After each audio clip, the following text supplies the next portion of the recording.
जय श्री राम। बाबा के सभी भक्तों को जय श्री राम, जय श्री बालाजी महाराज। बाबा आपकी सभी इच्छाएं पूर्ण करें और आपके सभी संकट हरें, क्योंकि वो तो स्वयं संकट मोचन श्री हनुमान जी हैं। संकट कटे मिटे सब पीरा, जो सुमरे हनुमत बल। सभी घरों में, सभी हिंदू परिवारों में पूजा होती है, लेकिन पूजा पूजा करते करते आपकी जिंदगी गुजर जाती है, लेकिन संकट परेशानियां हटने का नाम नहीं लेते। और एक समृद्ध परिवार वो भी पूजा करते हैं, लेकिन उनके पास परेशानियां नहीं आती है, आती होंगी लेकिन बहुत कम, उन्हें पता भी नहीं चलता है। तो हमें परेशानी क्यों आती है? क्योंकि हमारे पास एक कमी है, जानकारी का अभाव है। हमें नहीं पता कि पूजा पाठ कैसे करनी होती है, भगवान को हम कैसे रिझा सकते हैं, उनसे कैसे कुछ पा सकते हैं। देखिए, ये कलयुग है मित्रों, सतयुग नहीं है कि आप भोलेपन से भगवान को खाना खिलाओगे और भगवान खा लेंगे। ये कलयुग है, इसमें हर तरीका करना पड़ेगा, एक तरीके से पूजा करनी पड़ेगी अगर भगवान को हमें रिझाना है तो, क्योंकि कलयुग का जोर ज्यादा है। अब हम सारी उम्र बीत जाती है हमें करें पूजा पाठ करते, हमें पता ही नहीं है पूजा कैसे करनी होती है। तो उसी के बारे में आज मित्रों हम बात करते हैं।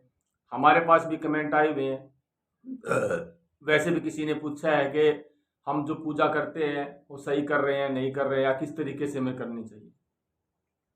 सबसे पहले हम बात कर लेते हैं मित्रों, हमारी जो दैनिक पूजा होती है, क्या हमें बहुत सारे देवताओं को अपने घर में विराजमान करना चाहिए?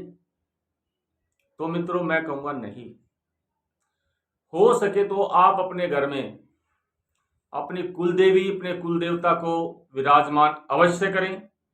इसके अलावा अगर आपके कोई इष्ट हैं तो उनको भी आप विराजमान करें। अब ये नहीं है कि आज वृंदावन गए तो वहां से कन्हैया को ले आए, आज हम वैष्णो देवी गए तो वहां से माता को ले आए। जहां भी जाते हैं वहीं से कोई ना कोई विग्रह हम लेके वहां बिठा देते हैं, और फिर अब उनकी पूजा पाठ, उन देवताओं की पूजा पाठ हम नहीं कर पाते हैं, जिनसे होता क्या है, उनका अपमान होता है। हम उनकी आरती नहीं कर पाते हैं, उन्हें भोग नहीं दे पाते हैं, तो उससे उनका अपमान होता है। तो सबसे पहले तो आप, अगर आपके घर में बहुत सारे देव विराजमान हैं, तो मैं कहूंगा आप उनको वहां से हटाइए। अपनी कुल देवी, अपने कुल देवता, और अगर आपके कोई इष्ट अलग से हैं तो उनको आप विराजमान कीजिए, ताकि उनकी पूजा, उन देवों की पूजा आप अच्छी तरह से कर सकें और उसका फल आपको बहुत अच्छा मिल सके। क्योंकि अगर एक देव को, कहते कि आप किन्हीं एक को पूजो तो सभी खुश हो जाते हैं। जैसे हनुमान जी श्री राम के अलावा किसी को नहीं पूजते। ऐसे बहुत से उदाहरण मिलेंगे आपको जो एक ही को पूजते हैं।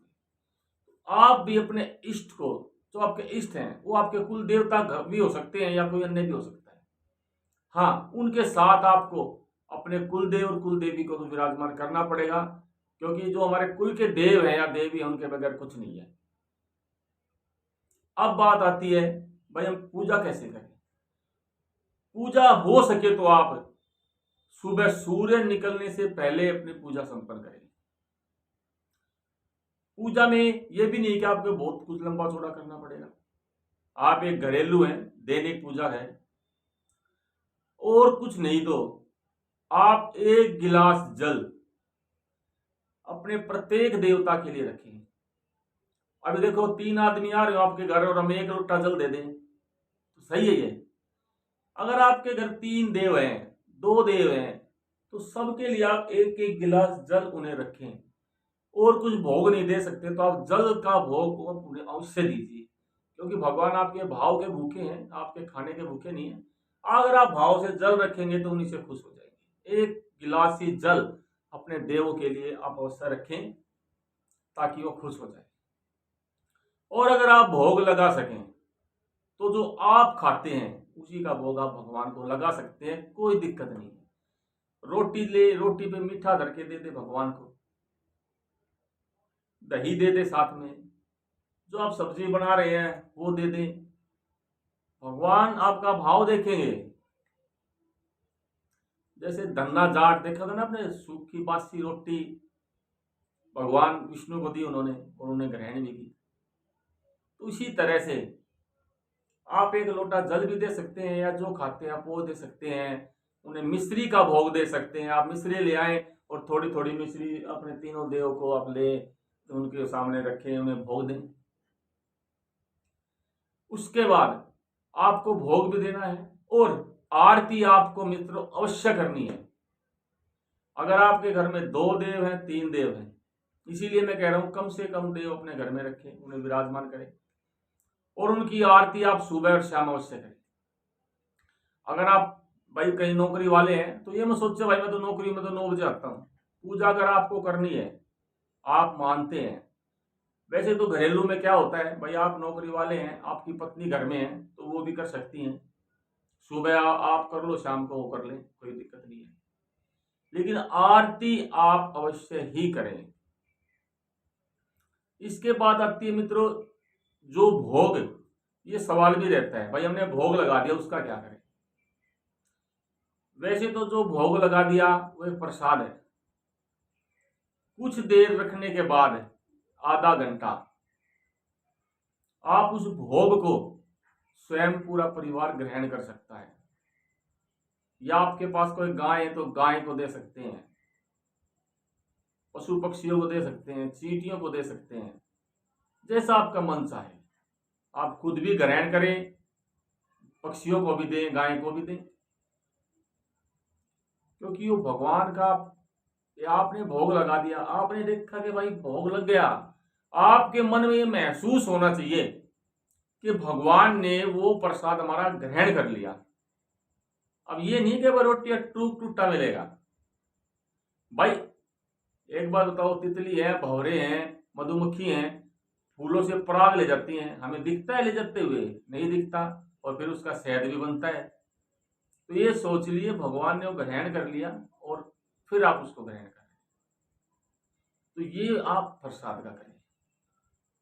एक समस्या और लोगों के मन में, वो क्या है कि भाई ये जो एस्ट्रोलॉजर वगैरह है आजकल टीवी पे, कोई बताता भाई गोल बत्ती नहीं लगानी चाहिए, कोई कहता लंबी बत्ती नहीं लगानी चाहिए, लंबी बत्ती पितरों की होती है, गोल बत्ती इनकी होती है, ये बत्ती उनकी होती है, लोगों को बेवकूफ बनाते रहते हैं।